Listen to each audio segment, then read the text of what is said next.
We didn't tell anybody we're just south of St. Louis here. We're in tell them how to find you. Yeah, we're in Hillsboro, Missouri.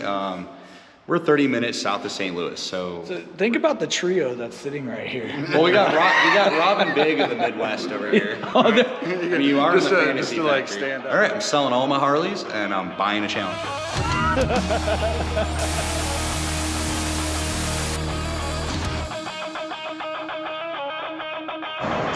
Good morning, people. So check it out. Today I'm actually gonna go to Forever Rad, Kyle's place, and I'm going to check out what he's doing, all the rad shit that he has going on. I'm gonna take you with me, little look. But first I gotta get there, and I'm taking a beautiful route. I'm headed back from Atlanta, Georgia, and I'm going to his place in St. Louis, Missouri.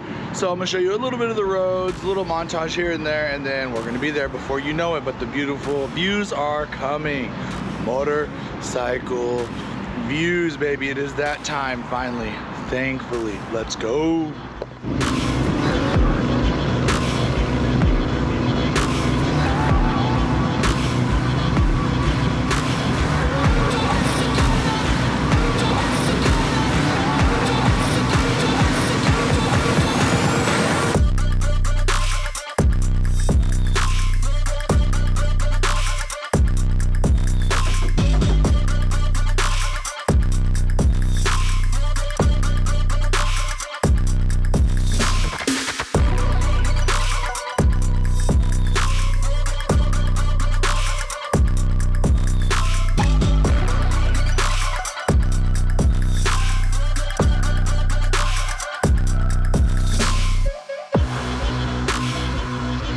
So this part of Interstate 24, going up and down this, I'm not sure what these mountains are. Maybe I'll look it up, put it on the screen.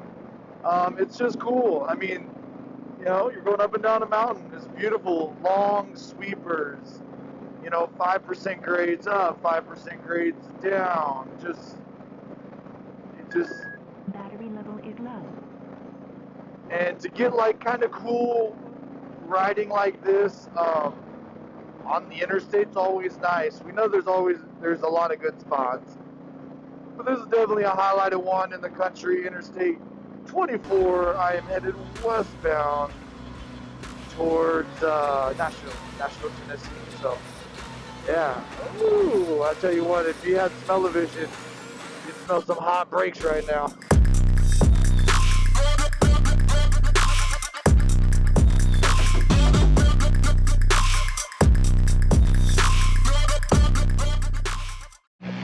It's a motorcycle world. He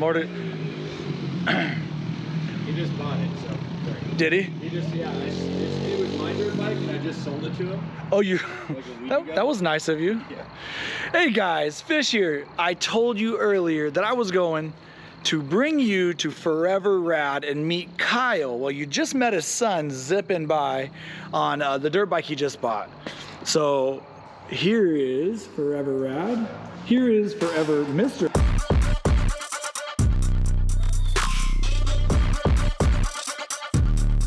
Forever Rad, Kyle. So do you like to be called KB or Kyle or Forever Rad, or what do you like to be called? It's just usually Kyle. Kyle? I have a small handful of people that call me KB, but I think they abbreviate everybody's names probably. So I don't know. That's how I was kind of introduced. So it's like, they're like, hey, KB, and I was like, all right, well, KB, you know. Dude, thank you. I know left-handed. Everybody's like, dude, it's so weird left-handed. Yeah, thanks for coming. Yeah, so we all know that I went to Prior Performance and got your headlight. Yep. And while I was there, actually opposite. I got rotors and then I got your headlight. But you and Prior Performance teamed up to do that. I happened to be in the area, and now it works. I'm here. What do you think about the headlight? I love the headlight. Yeah, it's amazing, right? Yeah. So this is how I've been saying it, is that like stock to adaptive headlight there's a good difference. And I think that difference, I'll say stock was 0 and adaptive is 100. Yeah. I would say we're probably at like 170. So maybe it's not like quite the 100% gain again. Yeah. But it's definitely a good another half or 3/4. Right. I think that's probably true. I was telling you that there's like a splash of like on brights. He needs to just do a wheelie though. Yeah, he has to do a wheelie. Maybe, we'll see.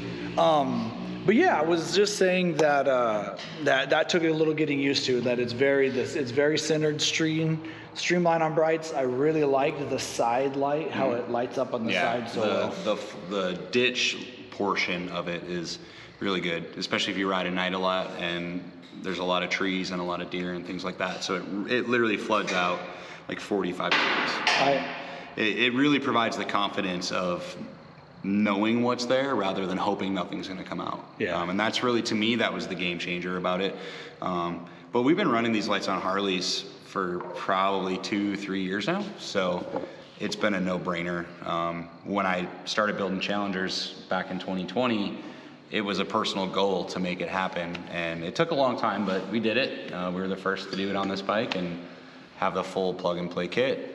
Bolts right on, plugs right into the bike, and one little modification to the bezel just because of the size of the light, but we made that step easy for customers too. So it's a pretty cool kit for sure.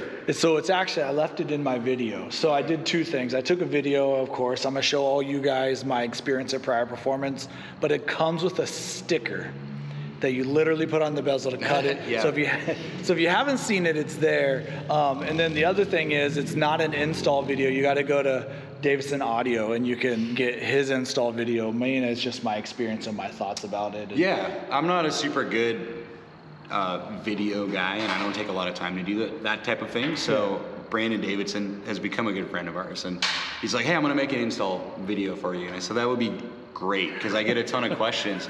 And I thought, so I'm a custom dude. Like, I cut things apart, weld them back together. So for me, the kit is something that is handmade, and if you have to cut something, I'm not afraid to cut something. Your average guy may be a little turned off by that. So the one portion it was going to require that, I wanted to make it very simple for someone. So it's very specific on how it fits, and it's the right size, and we spent a lot of time, making that possible for people. So yeah, and I think you did a good job. Thank you. I really liked that it was a sticker and not just like a plate, a template that you put over. Yeah. Especially since you are cutting it. So actually, we did it for that purpose, but when I do it, I just lay it on top and I hold it down with my fingers and take a Sharpie and outline it and just set it back aside. I've probably cut 10 or 15 of them now, and I've never actually stuck it down.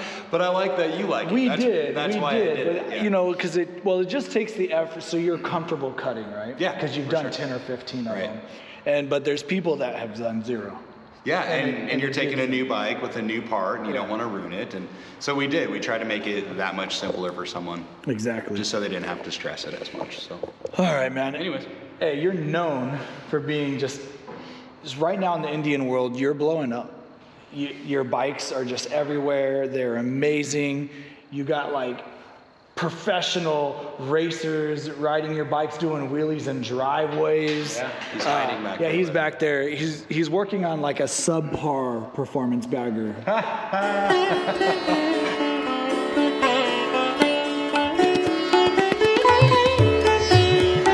Careful.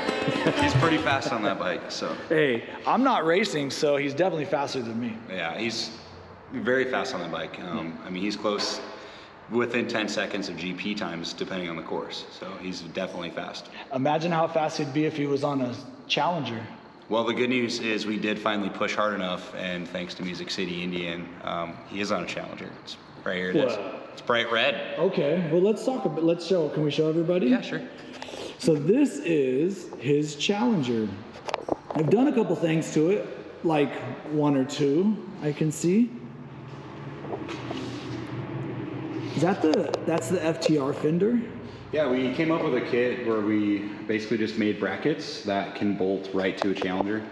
And when they're bolted onto the fork, you can take a stock FTR fender and bolts right to it. So it's a beautiful look for the right type of bike. Maybe not all of them can pull it off, depending on how you want to style your bike, but for the way we like to make our bikes look, we make them, we lift them up really high, aggressive pipes, T-bars. This fits the look Yeah. for what we're into. So it's a cool option. It's also carbon fiber from the factory. So you know how heavy the stock fender can be on these bikes. This is a great way to shave some pounds and just change the whole look of the front end. Yeah. So, It also looks a little higher. You guys have a 2-inch lift, right? yeah, the bike's lifted 2 inches. We helped develop the first kit to ever lift a Challenger back in 2020. We hired Bare Knuckle Performance to do it, and he did a killer job. We first installed them on our tan Challenger, and I've been testing them for 2.5 years. Got to 20,000 miles on them already on this tan bike right here. So we do sell a ton of those. Highly recommend them if you like to ride aggressive and get down in the corners. And even as a short guy, this is 2 inches over, and I won't ride one stock height. It's just, we do ride fast, and it fits our needs. And there's a lot of guys that complain about head pipes dragging the ground, floorboards hitting the ground. That will solve your problem. So I don't have that because I don't think I really ride aggressive enough for it. But then I was also being told that's like, hey, dude, it's not always just for your lean angle. It's just for the snappiness going in and out of traffic. Do you agree with that? Yeah, I mean, you will find the bike does tip in easier. It just seems a little bit more flickable. Anytime you change suspension, you're changing rake and trail. This is not changing it in a negative way. Right. That was the biggest question mark when we first did the setup. What was it actually going to feel like? Like, yeah, it'll be taller, but is it going to feel good? It really makes the bike that much more fun to ride. It truly does. There's not really a way to explain it until you try it. So. Do you one more thing about the rake and trail and all that? I'm drawing a blank on what I was just going to say though.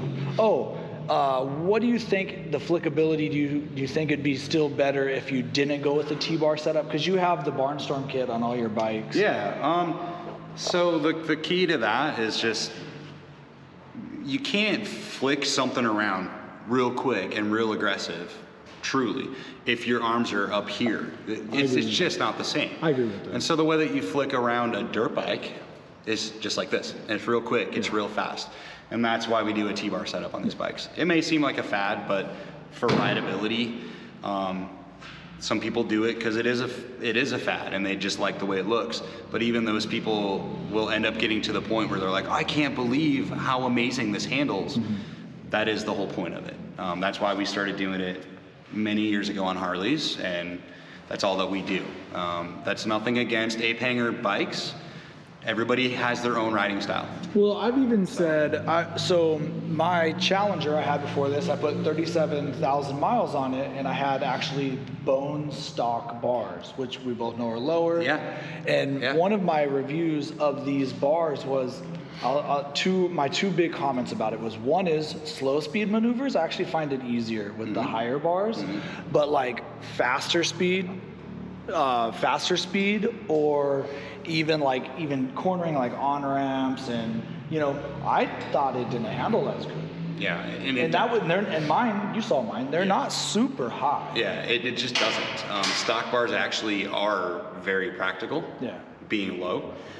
The problem with stock bars is the angle that you have to ride at. Yeah, it's messes with your wrist angle, and that's most people's complaint about that. So it's a true story, man. The lower the bar, the more aggressive the bike's going to feel.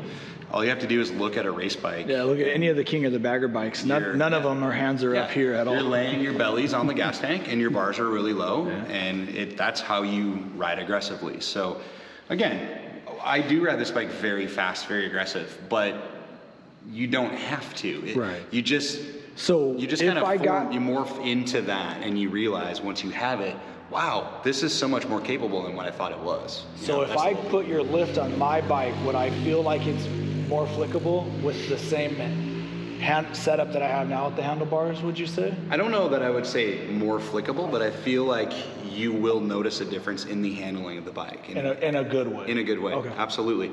And I think that once you experience that, it eventually turns into the fact that you're going to want some sort of a T-bar setup. Yeah. Everybody says the same thing too. I'm not that aggressive. That's fine. Once you have that and you start feeling that the bike is more capable, now you become more capable, and you learn. So- you get a little bit quicker each time. So I've heard people say you have to trust your bike, right? So if you have it, so think about this, right? We were talking earlier about the big wheeled baggers.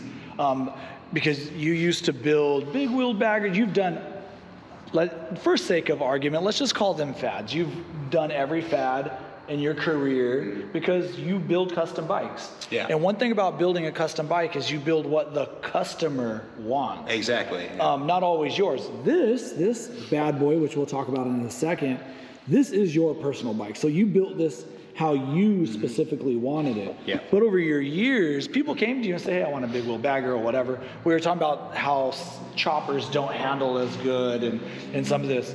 But what I'm getting to in a long way is that if you can trust your bike, usually your ability gets better too, because you're like, oh, I can lean it now without dragging a peg or hitting a floorboard or something like that, right? My headlight's better. I can ride better at night now. Exactly. I mean, let's be honest. Like that's all true. Having confidence in what you're doing and how you're riding helps your abilities. Right. So it's really the difference in a guy who says that he rides versus a guy who actually does ride a lot. Yeah. You know, like, it's just, and there's nothing wrong with either one of those. Everybody has their reason for why they love motorcycles and why they ride motorcycles.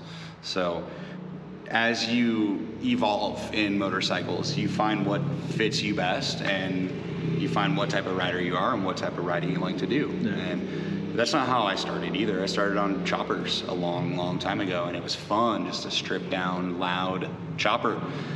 But the first time you try to go down the interstate, it's not that fun. Like, you can do it, but it doesn't mean that you love doing it. right. And so I learned that really quick, and then I got into bigger bikes from there, and the bigger you go, generally the more comfortable they are. I have FTR 1200. Unfortunately, it's not sitting here right now. Oh, I was like, I didn't know you had it. I do. I have a championship edition that I bought last year, and it's not here at the moment. It's having a pipe built for it. But when I want to really go out and do some really stupid stuff, that's what I'm gonna do. Yeah. But I'm gonna go do it for the day, and I know I'm gonna do it for 150 miles. And when I'm done, I'm gonna be sore. Yeah. That's why I love this bike. It's because it's meant to do anything and everything you want to do on it. Whether you want to just ride the mountains all day, or if you want to go 2 up and ride 1,000 miles to wherever you're headed. It's truly multi-purpose. So you said 20,000 miles on this. Yeah, we just rolled over 21,000 last, like 2 weeks ago. We took another trip to Chicago and back. So still in pretty good shape. I take good care of it, of course. When you have something nice, you should take care of it. But it has its fair share of scratches and rock chips and all that good stuff. So This bike is amazing. I watched your build on social media, and it is really good. And being here today, you pointed out some things. Well, and you didn't even point all of them out, but little things that you guys do here, like paint matching to motors now match parts of frames going to the swing arm to like taking care of swing arms, coating them, cleaning them, glossing them. This one's a glossy actually. This one here is glossy. yeah, I mean, this one over here is sanded and polished, so it looks like it's chrome. Yeah, I haven't got there yet. We're gonna go there next. Yeah. But so it's just interesting to even every single exposed bolt or bolt. What else? Yeah, you can just say fastener. Bolt. Fastener bolt. All the hardware on the bike. They've all been changed to like titanium. Every single one. I mean, even all the way up here to the windshield. So I love the detail. I mean, that's the difference. When you put so much detail into it, you probably don't mind cleaning it. No, but I mean, sometimes you can find relaxation in sitting down on a Sunday and cleaning your bike, That's true. No, I guess I just probably have a little bit more OCD than I care to admit. So Okay. I like nice stuff, and if I don't like it, then I'm going to change it. I mean, nothing's going to stop me from making things the way I want them to be. So it's not rebuilding or remaking the wheel. None of this is new. When you build a custom motorcycle, this is all part of it. It's just that you're not used to seeing it on this platform. Right. If this was a chopper, a nice show bike chopper, every chopper should have a new bolt on every single inch of it. Yeah. When it's a purpose-built bike that you're just going to do road trips on, you probably don't need to do that. It's fine how it is. But I like that kind of stuff. So looking at my bike, did it a little drive you crazy? No, not at all. Yours, honestly, like I've not seen that white one in person before. So the white, red, black two-tone, and I don't really love white motorcycles, but this one has an appeal to it.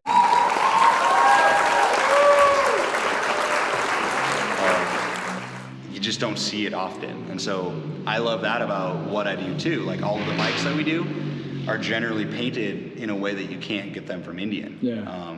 Just because it's nice to see something you've never seen before. Agree with you. And since this is something not as common, it jumps at me. It makes you feel like it's got a custom paint job on it, which is why this is painted and this one is painted. It is bad.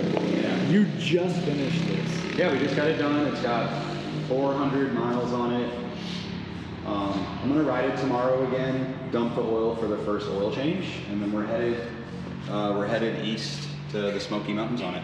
So we're gonna head out there with Music City Indian and go break it in proper and wring its neck and have a good time.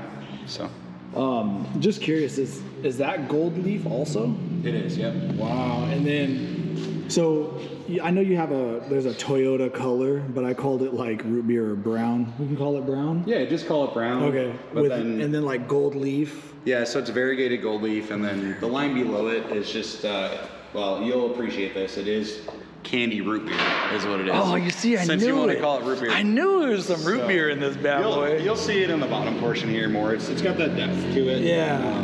This would be candy root beer. So it's just So a gradual this fade. color is the root beer, and that color is the Toyota. Correct. But See, so that's what I was going by. See, I well, know. yeah, but what happens is you just have a fade. So it fades out back to the brown. Right. So this is the same brown as this. Oh. So Okay. But I have a lot of history in the paint side of things. So this type of stuff is very simple and basic to me, where it's just a very appealing color that people are gonna love.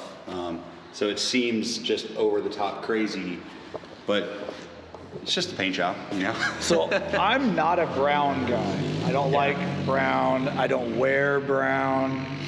I do like this. Thank you. I'll admit it. I do like it. I told you that right when I walked in. I was like, wow, dude. I was like, that brown looks really good. I mean, look at that view right there. It's popping right now with the sun popping in right now. It's hard to pull brown off on a motorcycle.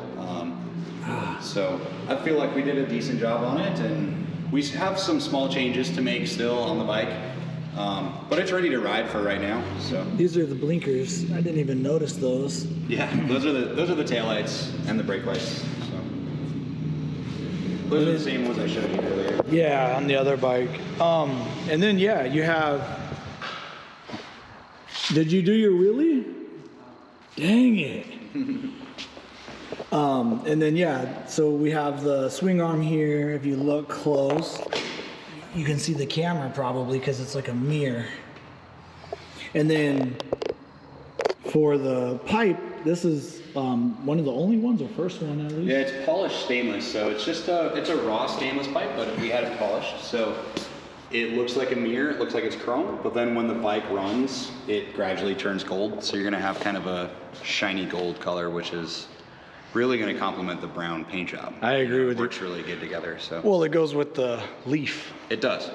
You keep saying variegated. What is it? It's called variegated gold leaf. What does variegated mean? It gives it that kind of tie-dye look up close. It's got different layers of colors in it. Okay. Where if it was just regular gold leaf, you would just have like a 24 karat brassy kind of gold feel to it. Okay, well, I appreciate you telling me. Yeah, for sure. And I know I might ask dumb questions, but I literally am doing it just because I really want to know the answer. Hey, there's no such thing as a stupid question, man. Just stupid people. Well, we could go down that rabbit hole, but the truth of the matter is, I've been doing this for a very long time. I'm on a little over 20 years on automotive and motorcycles and custom paint and fabrication, and so all of this stuff is just natural, rolls off my tongue. I've been there, I've done it, so I like teaching people new things. That's why I love this platform so much, is changing people's minds on Indians, from Harley to Indian, and then Indian riders that don't have a clue why I do what I do to it. I love to take the time to explain that to people. It's fulfilling for me. Whether I make money doing it or not, I mean, I like teaching, you know, and I like to make people happy. So that's what we do here is, you know, build cool bikes. Well, you haven't charged me for any of these lessons. Yeah. And by the way, you still do. You're doing a Harley ride over there. Yeah, we got A couple well, yeah, all your, all, 1, 2, 3. I got 4 or 5 Harleys in here still. yeah, and 4 of them are on the lifts. Well, that's not, I mean, fair enough, we can joke about that. But No, I just meant that they're in the middle of working I on thought it, you meant not like they're busted. I thought you meant they're broke down because No, they're Harleys. Because no. I would make that joke. I didn't even make. That wasn't even me. It wasn't even me. No, they do. They always break down. But All right, we got to talk about this. We're talking about limited bikes, right? oh, sure. Okay. So my boy TC has his bike here. It's been here for when do you know when it's been dropped off? Do you remember? I honestly don't think it's been that long. I think you are. I'm gonna go. Okay. It's been make almost a me year. Feel bad. It's not been a. It's been about a year. No. All right, so I'm gonna show the world right now all this amazingness, and I'm gonna talk about every detail. Here we go. Ready?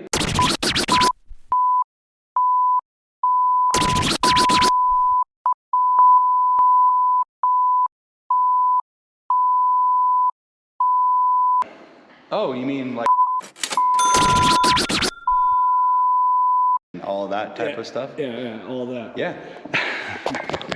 So now the world has seen the Jack Daniels Challenger and how custom Forever Rad is.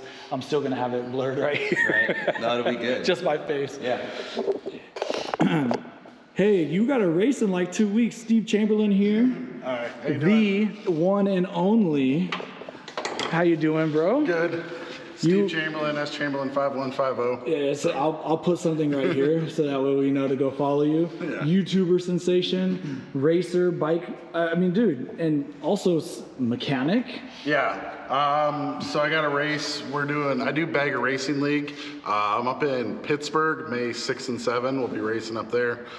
So I'm doing some last minute upgrades to the Harley. You know, new primary cover. We're redoing the feet control to get a little bit more ground clearance on it. You know, it's already got a full carbon fiber body, 127 inch with 143 horse, 146 torque. So Wow. Well, I told you I was gonna put you in this video even though you didn't want to be, but I'm gonna end it with one more thing. Bagger Racing League is great. I love all their drone coverage that they do when they're shooting it. I haven't been to one in person yet, but I am gonna say this. There is some King of the Bagger Moto America people that do Bagger Racing League, and I would love for Indian Motorcycle, any of our people, to get a race bike and call Steve and put his ass on an Indian and let him run a little double duty. He'll ride the bike for you. You just get it for him, right? Will it? all right. Am I selling it for you? I was gonna say, if they want to make it happen. Hey, there we go. Make it happen. Like, let's get another Indian on the track. And, you know, he's a podium winner, guys. So let's get him out there. We had 2 podiums last year, so, and now we're gonna go out to Pittsburgh and So see what sick. we can do on that. Hey, we're definitely pushing to get an Indian on the track, no doubt about it. It's really expensive, and you don't make a lot of money doing this type of stuff. racing these bikes, so. Usually billionaires become millionaires racing, is what I hear. Yeah, true story. I feel that. We're in favor of it, absolutely. That's why I got that FTR. Is hopefully I can get it on a track, Oh, that'd just be to get cool. an Indian on the track. Yeah. But it's expensive, and so you have to really learn to appreciate why guys like this do what they do. It's truly for the love of motorcycles and racing motorcycles, not making a penny and just spending a ton of money and time and travel and literally not making a dime. It's truly because they love to do it. So there's an appreciation that can be found in that. If people can back up and be like, oh, Harley versus Indian, and just be like, hey, this dude is putting his whole heart and soul into this. I mean, it's a big deal. And Yeah, I was gonna say, because this was my trip bike. This bike it's a 2018 with 77,000 miles on it. I've taken it, 40 plus states around the country. Yeah. And then just one day I decided I want to race it. And then, last year I raced it. I put it back on the street. I rode it to Sturgis, 2,800 miles and back. And then I brought it back. I put the race wheels and tires and the seat on it and a couple little things. And then I went out and raced in Milwaukee, then put it on the podium at Daytona International Speedway. Wow. So, and then, yeah. You can watch the whole journey on his YouTube channel. So definitely check that out. S Chamberlin 5150. There you go. S Chamberlin 151. 5150. Jesus Christ. I'm putting it right here. It's extremely entertaining. Steve is absolutely the most lovable human being, giant teddy bear, and his YouTube is fantastic to watch. So you will be hooked. And then, we got 2 YouTube stars going on in here right now, which is super cool. So think about the trio that's sitting right here. Well, we got Robin Big of the Midwest over here. Right? I mean, you are just in the to, fantasy just to factory. like stand up next to these guys. So. You are kind of in a fantasy factory. Here, stand up again. You got all the skateboards and the skateboard ramps. You're kind of tall, dude. Yeah, 6'4", 300. So, and the red bike that we were checking out, that's Steve's new bike. So Yeah. You can definitely find both of us all year, all season. You're going to see both of those bikes all over the country. We're hoping to get to 15, 20,000 miles this season alone. Hopefully, if time will allow it. Yeah. So, and we're going to do everything we can. So we're doing this promo thing with Music City where we're going to push their brand and push my brand and push Indian Challenger and just the positivity of riding motorcycles. So that's why we built those bikes. We got them in January, the 15th of January. We had the red one done in about a month and a half, and then we came back from Daytona with it, as well as our green one, and finished up the brown one. So serious business. We're making stuff happen. Yeah. I mean, that's 2 months worth of work right there. Dude, by the way, I've been to Music City and I've met Cam and just great guy. Their staff was cool. And you guys should make sure, follow everybody here. And we're going to just end this because I think we've shown everything, unless that green bike shows There's up. always more, but Dude, yeah. I mean, we got to end it somewhere. There's a whole nother Indian Challenger you didn't look at over there. Yeah, the one that the one with the one-off. Yeah. Yeah. So that'll be my next project. Should we show them where it starts? Yeah, that'd be great. All right, so here it is. I'm going to show you guys his next project, and it's one of 4 or 5, maybe, something like that. And it is this, 21? 20? This was a 20. It is a 20? base. Yep. It's a 2020 base Challenger, which already somehow got a headlight. But Well, that's prototyping and development. yeah. And they're obviously fitting a front fender. But what you don't see is it has a performance package. It has the Lloyd's cams inside of there. Yep. And obviously it is very, very raw. And you just got it recently and getting ready. Now that you finished the other bikes, getting ready to start this one. So this is what we'll do. When this bike is done, if I can, I'll try to come down. Yeah, great. And we'll look at it. This is going to be my craziest build on a Challenger to date. So you have an idea already. Oh yeah, it's fully mapped out in my brain. Nothing will be stock. You think the tan one's wild. This one is going to definitely blow some minds. But it's going to take a while. So I'm going to give myself an entire year. I'm going to try to debut it next spring of 24. So Okay. It's going to take that long just because of some of the parts that are going to be made for it and stuff like that. So it'll be cool though. So Well, I'm gonna try to come to the debut. well, there's not going to be a There's debut, we're but doing a fucking debut. we can do whatever you want. We should do a That's fine. debut. Yeah, we're doing a debut. You said debut. We should debut it. Throw a little party, or I don't know. The problem with that is I don't have a deadline, and I'm not I'm cool with deadlines. No. This is what you do. You finish it. Okay.